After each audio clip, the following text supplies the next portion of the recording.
cowboy history of Alberta. He was born into slavery in the American South around 1845. He spent his youth picking cotton in South Carolina. When he left the plantation of his birth, he worked for many years rounding up horses in Texas. His fame grew with his equestrian talents. After that, he headed north to Alberta. John arrived in Alberta in 1882.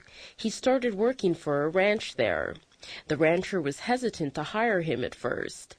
As a pioneer, John was a man of action rather than words. He commanded the respect of his fellow cowboys, a difficult thing for a black man in those days.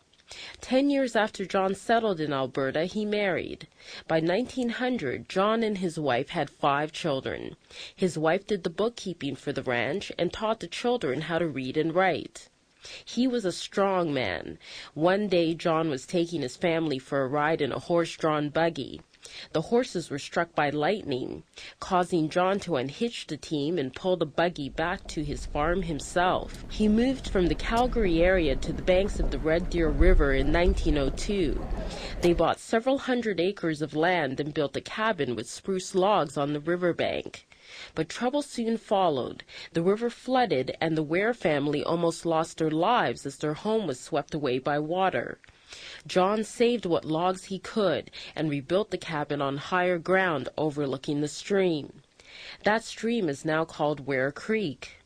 The family was not in their new home for long. In the spring of 1905, John's wife died of pneumonia. In September of the same year, John was killed while riding a horse that tripped and crushed him, breaking his neck. The influence John had on his community was shown by the fact his funeral was the largest in the young city's history. His children went to live with their grandparents. The Ware's Rosebud Log House is now in Dinosaur Park as a tribute to one of Alberta's pioneer families. I'm Donna Kakonge.